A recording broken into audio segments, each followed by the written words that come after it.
ఓం నమః శివాయ.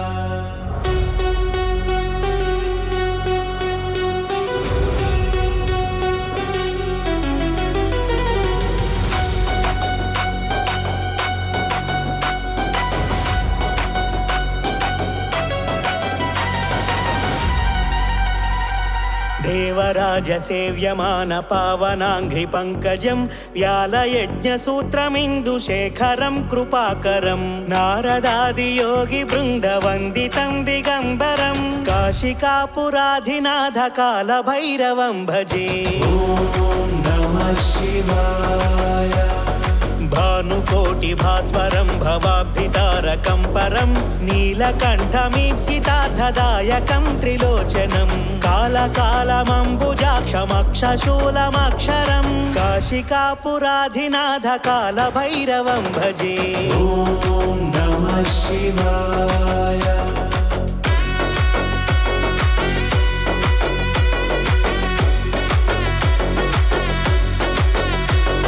శూలటంకపాశదండపాణిమాదికారణం శ్యామకాయమాదిదేవమక్షరం నిరామయం భీమవిక్రమం ప్రభుం విచిత్రతాండవ ప్రియం కాశికాపురాధినాథ కాల భైరవం భజే. ఓం నమః శివాయ. భుక్తి ముక్తిదాయకం ప్రశస్త చారు విగ్రహం భక్తవత్సలం స్థితం సమస్తలోక విగ్రహం వినిక్మణన్ మనోజ్ఞ హేమ కింకిణీల సత్కటిం కాశికాపురాధినాథ కాల భైరవం భజే. ఓం నమః శివాయ.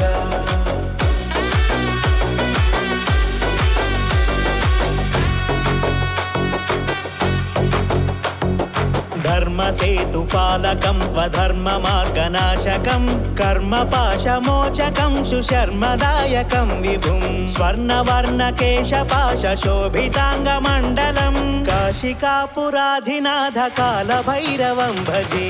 ఓం నమః శివాయ. రత్నపాదుకా ప్రభాభిరామపాదయుగ్మకం నిత్యమద్వితీయమిష్టదైవతం నిరంజనం మృత్యుదర్పనాశనం कराळदंष्ट्रमोक्षणं काशिकापुराधिनाथ कालभैरवं भजे. ओम नमः शिवाय.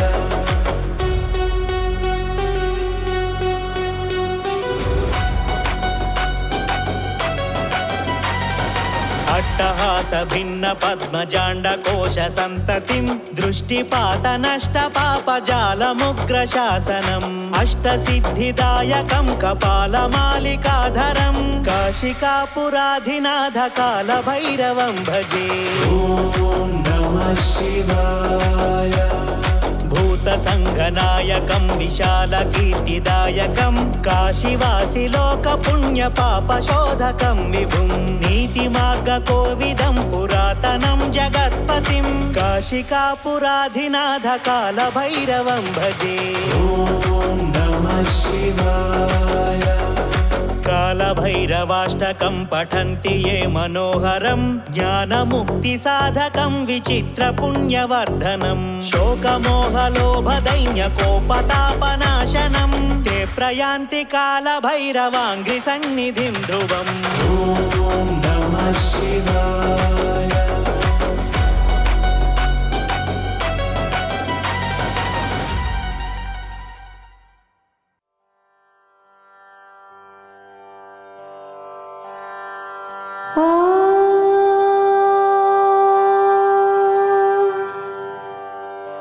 श्री कनकधारा स्तोत्रम्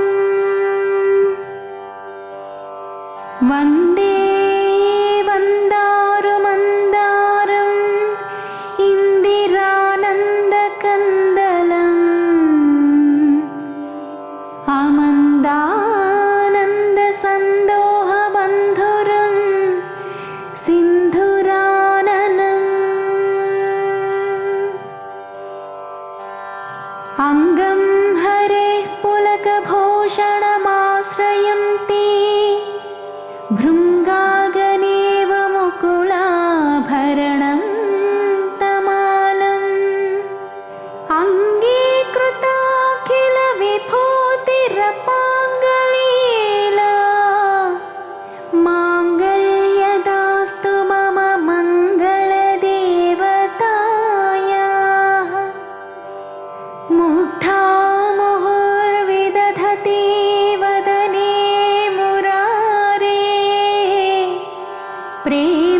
विश्वामरेन्द्रपदविभ्रमदानदक्षम् आनन्दहेतुरधिकं मुरविद्विषोऽपि ईशन्निषेदतु मयि क्षणमीक्षणार्थम्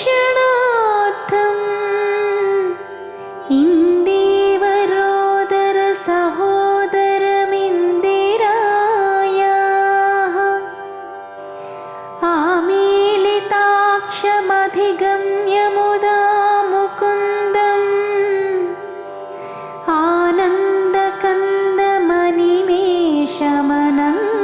आनन्दकन्दमनिमेषमनङ्गतन्त्रम्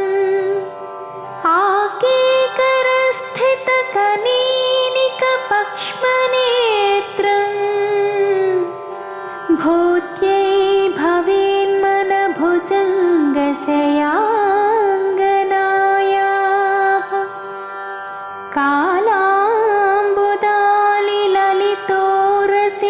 कालाम्बुदालिललितोरसिकैटभारे धाराधरे स्फुरति या तटिदङ्गनेव मातुः समस्तजगतां महनीयमूर्तिः भद्राणि मे दिशतु भार्गवनन्दनायाः बाह्वन्तरे मुरजितश्रितकौस्तुभेया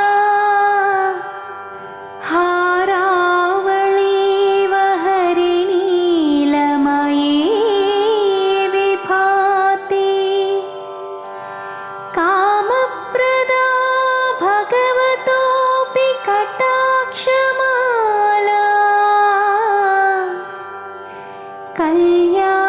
कल्याणमावहतु मे कमलालयायाः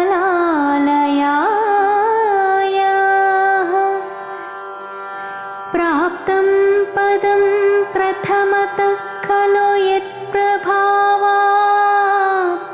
माङ्गल्यभाजि मधुमाथिनि मन्मथेन मय्यापते तदिह मन्थरमीक्षणार्थम्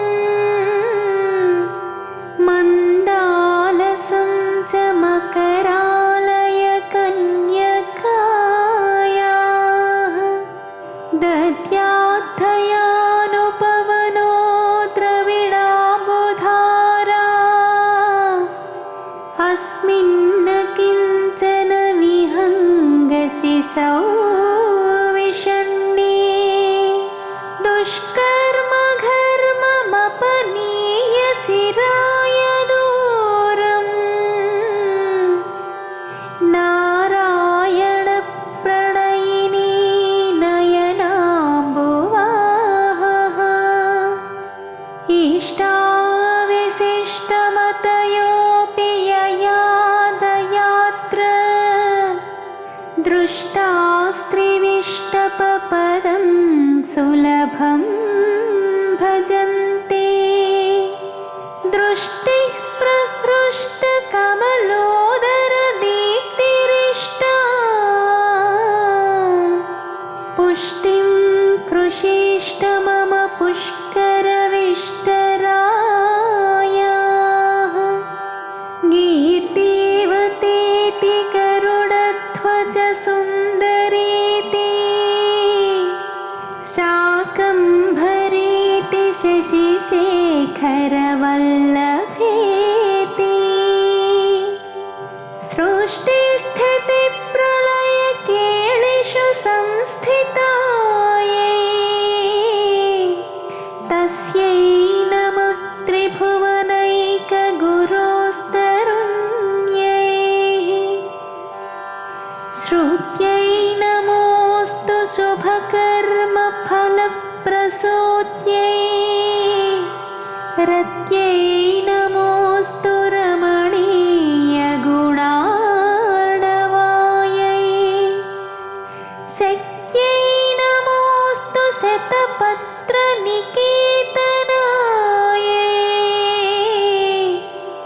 पुष्ट्यै नमोऽस्तु पुरुष पुरुषोत्तमवल्लभायै नमोऽस्तु नाळीकनिभाननायै नमोऽस्तु दुग्धोदधिजन्मभूम्यै नमोऽस्तु सोमामृतसोदरायै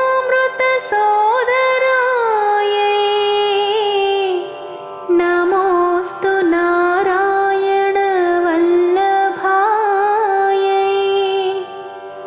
नमोऽस्तु हेमाम्बुजपीठिकायै नमोऽस्तु भूमण्डलनायिकायै नमोऽस्तु देवादिदयापरायै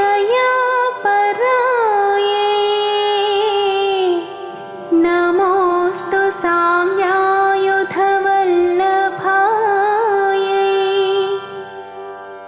नमोऽस्तु देव्यै भृगुनन्दनायै नमोऽस्तु विष्णोरुरसिस्थितायै नमोऽस्तु लक्ष्म्यै कमलालयायै नमोऽस्तु दामोदरवल्लभायै नमोऽस्तु कान्त्यै कमलेक्षणायै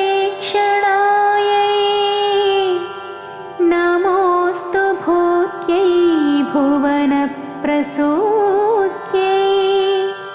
नमोऽस्तु देवादिभिरर्चितायै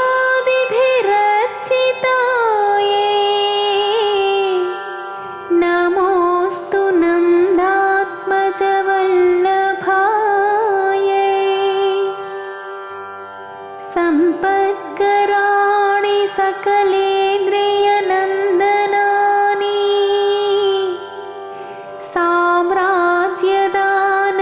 साम्राज्यदाननिरतानि सरोरुहाक्षी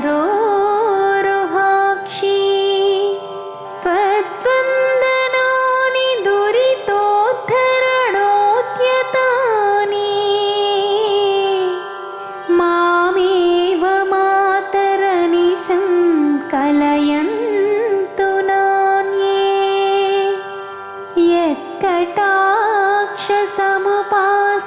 यत्कटाक्षसमुपासनाविधिः सेवकस्य सकलार्थसम्पदः सन्तनोति वचनाङ्गमानसैः त्वां मुरारिहृदयेश्वरीं भजे सरसिजनयने सरोजहस्ते धवलतरां सुगन्धमाल्यशोभे भगवती हरिवल्लभे मनोज्ञे त्रिभुवनभूतिकरि प्रसीद मह्यम् दीर्घस्तिभिः कनककुम्भमुखावसृष्ट स्वर्वाहिनी विमलचारुजलाप्लुताङ्गी प्रातर्नमामि जगतां जननीमशेष लोकाधिनाथ गृहिणीम् अमृताब्धिपुत्री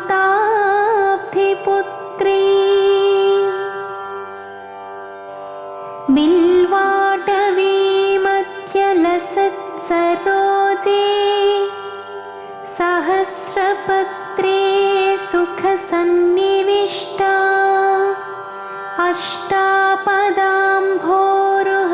अष्टापदाम्भोरुहपाणिपद्मा सुवर्णवर्णां प्रणमामि लक्ष्मी अम्भोरुहं जन्मगृहं भवत्याः वक्षस्थलं भर्तृगृहं मुरारेः कारुण्यतः कल्पय पद्मवासे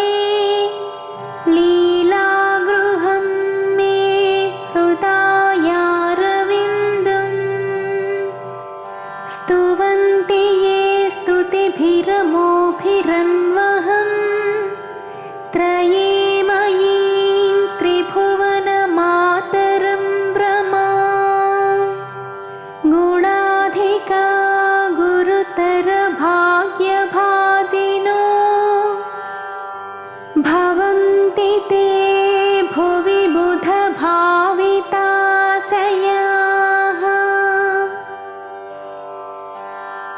सुवर्णधारास्तोत्रम् यच्छङ्कराचार्यनिर्मितं त्रिसन्ध्यं यः पठेन्नित्यं स कुबेरसमो भवेत्।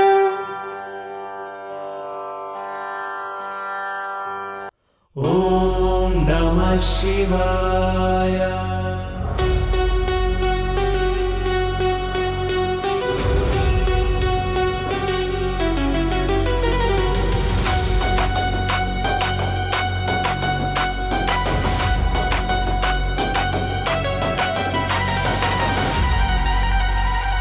देवराजसेव्यमान पावनाङ्घ्रिपङ्कजं व्यालयज्ञसूत्रमिन्दुशेखरं कृपाकरं नारदादियोगिवृन्दवन्दितं दिगम्बरं काशिकापुराधिनाथकालभैरवं भजे।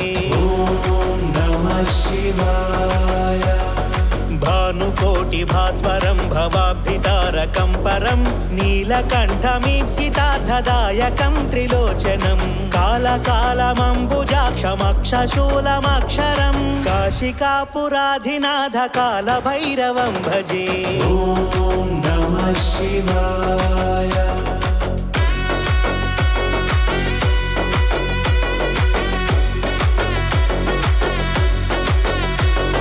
शूलटङ्कपाशदण्डपाणिमादिकारणं श्यामकायमादिदेवमक्षरं निरामयं भीमविक्रमं प्रभुं विचित्रताण्डवप्रियं काशिकापुराधिनाथकालभैरवं भजे।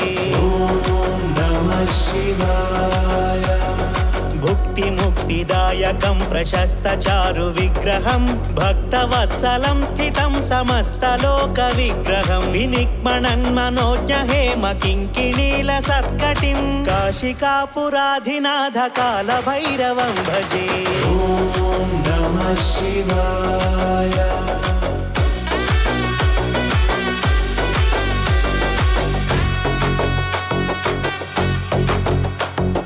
धर्मसेतुपालकं त्वधर्ममार्गनाशकं कर्मपाशमोचकं सुशर्मदायकं विभुं स्वर्णवर्णकेशपाशशोभिताङ्गमण्डलं काशिकापुराधिनाथकालभैरवं भजे।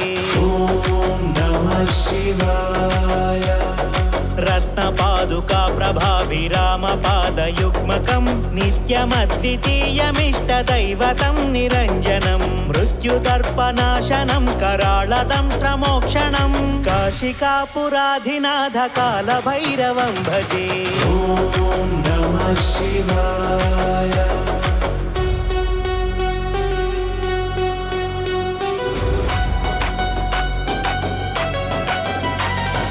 अट्टहास भिन्न पद्मजाण्डकोश सन्ततिं दृष्टिपातनष्टपापजालमुग्रशासनम् अष्टसिद्धिदायकं कपालमालिकाधरं काशिकापुराधिनाथकालभैरवं भजे। ॐ नमः शिवाय। भूतसङ्घनायकं विशालकीर्तिदायकं काशीवासिलोकपुण्यपापशोधकं विभुं नीतिमार्गकोविदं पुरातनं जगत्पतिं काशिकापुराधिनाथकालभैरवं भजे। ॐ नमः शिवाय। कालभैरवाष्टकं पठन्ति ये मनोहरं ज्ञानमुक्तिसाधकं विचित्रपुण्यवर्धनं शोकमोहलोभदैन्यकोपतापनाशनं ते प्रयान्ति कालभैरवाङ्घ्रिसन्निधिं ध्रुवम्। ॐ नमः शिवाय।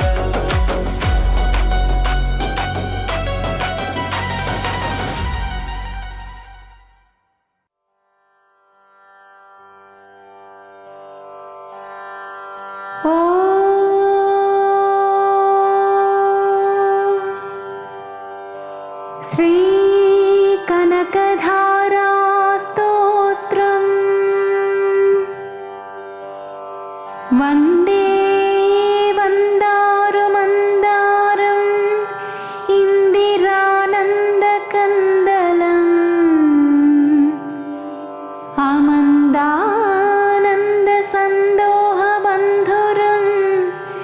सिन्धुराननम्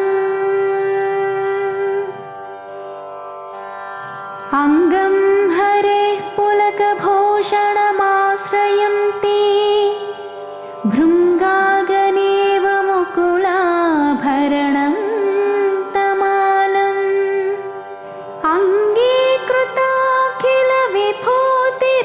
अङ्गीकृताखिलविभूतिरपाङ्गलीला माङ्गल्यदास्तु मम मङ्गलदेवतायाः मुग्धा मुहुर्विदधति वदने मुरारेः प्रेमत्रपा प्रणिहितानि गतागतानि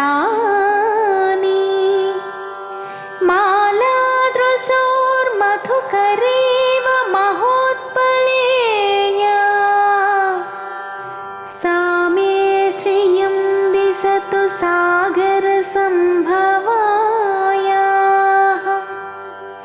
विश्वामरेन्द्रपदविभ्रमदानदक्षम् आनन्दहेतुरधिकं मुरविद्विषोऽपि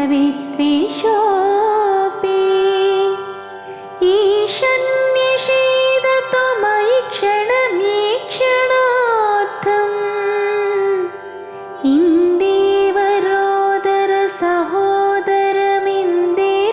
इन्दीवरोदरसहोदरमिन्दिरायाः आमीलिताक्षमधिगम्य मुदा मुकुन्दम्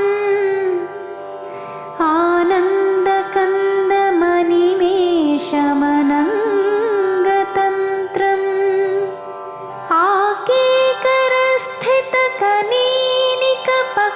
आकेकरस्थितकनीनिकपक्ष्मनेत्रम् भूत्यै भवेन्मनभुजङ्गशयाङ्गनायाः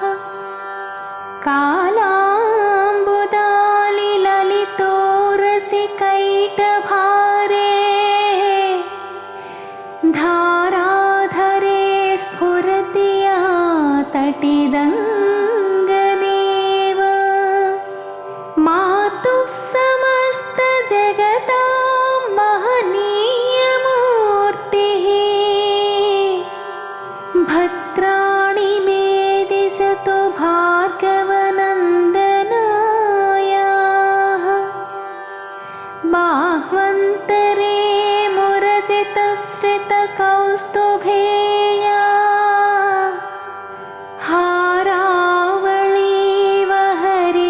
हारावळीवहरिणीलमये विभाति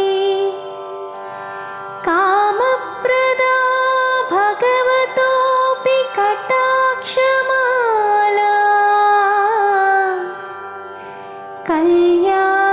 कल्याणमावहतु मे कमलालयायाः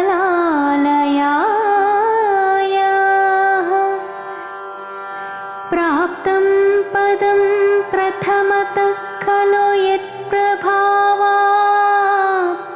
माङ्गल्यभाजि मधुमाथिनि मन्मथेन मय्यापते तदिह मन्थरमीक्षणार्थम् मन्दालसं च मकरालयकन्यकायाः दद्याद्धयानुपवनो द्रविडाम्बुधारा अस्मिन्न किञ्चन विहङ्गशिशौ विषण्णे दुष्कर्मघर्ममपनीय चिराय दूरम् नारायणप्रणयिनी नयनाम्बुवाहः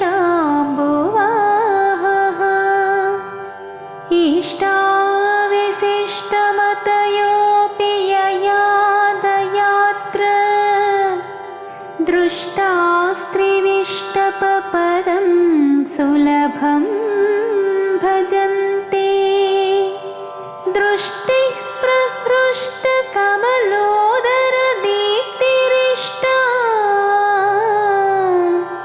पुष्टिं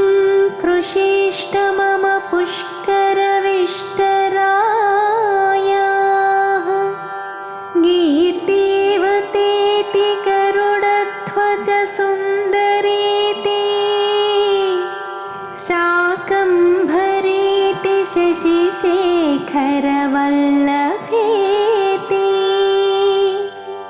सृष्टिस्थितिप्रलयकेलिषु संस्थितायै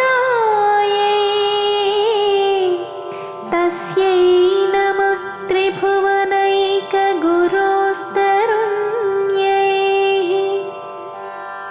श्रुत्यै नमोऽस्तु शुभकर्मफलप्रसूत्यै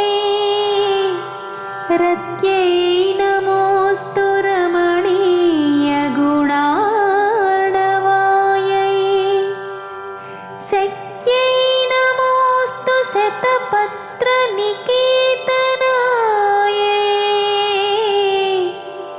पुष्ट्यै नमोऽस्तु पुरुषोत्तमवल्लभायै नमोऽस्तु नाळीकनिभाननायै नमोऽस्तु दुग्धोदधिजन्मभूम्यै नमोऽस्तु सोमामृतसोदरायै नमोऽस्तु नारायणवल्लभायै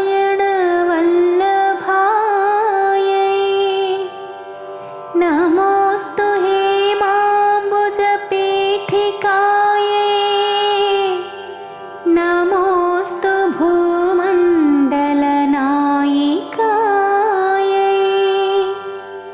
नमोऽस्तु देवादिदयापरायै नमोऽस्तु साङ्गायुधवल्लभायै नमोऽस्तु देव्यै भृगुनन्दनायै नमोऽस्तु विष्णोरुरसिस्थितायै नमोऽस्तु लक्ष्म्यै कमलालयायै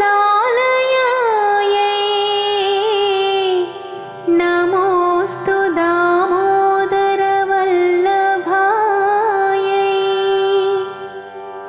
नमोऽस्तु कान्त्यै कमलेक्षणायै नमोऽस्तु भूत्यै भुवनप्रसूत्यै नमोऽस्तु देवादिभिरर्चितायै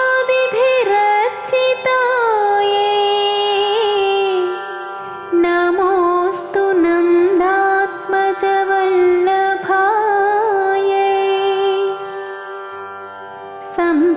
सम्पत्कराणि सकलेन्द्रियनन्दनानि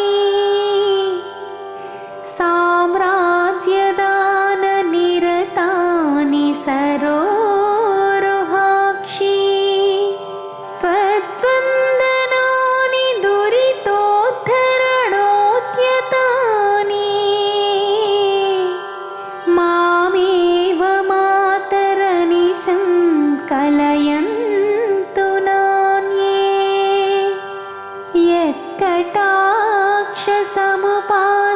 यत्कटाक्षसमुपासनाविधिः सेवकस्य सकलार्थसम्पदः सन्तनोति वचनाङ्गमानसैः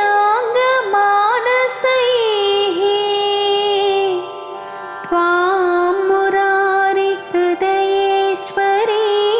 भजे सरसिजनयने सरोजहस्ते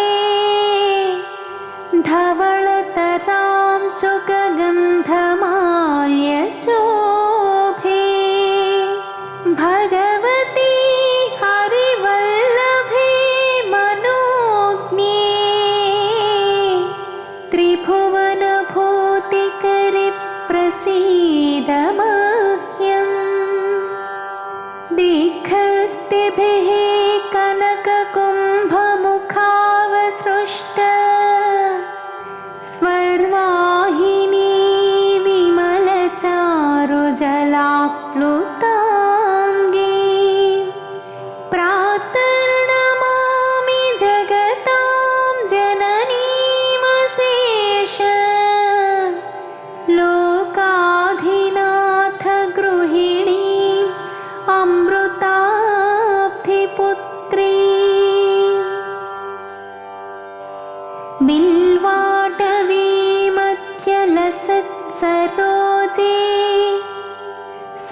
सहस्रपत्रे सुखसन्निविष्टा अष्टापदाम्भोरुह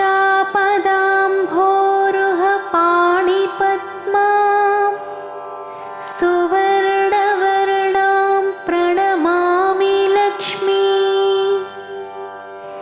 अम्भोरुहं जन्मगृहं भवत्याः वक्षस्थलं भर्तृगृहं मुरारेः कारुण्यतः कल्पय पद्मवासे लीलागृहं मे हृदयारविन्दम्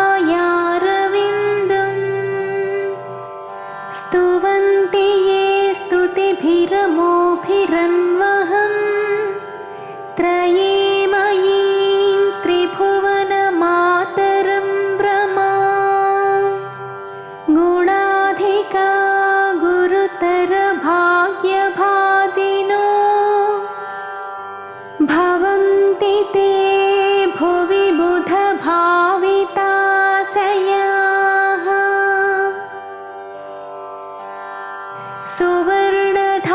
सुवर्णधारास्तोत्रं यच्छङ्कराचार्यनिर्मितं त्रिसन्ध्यं यः पठेन्नित्यं स कुबेरसमो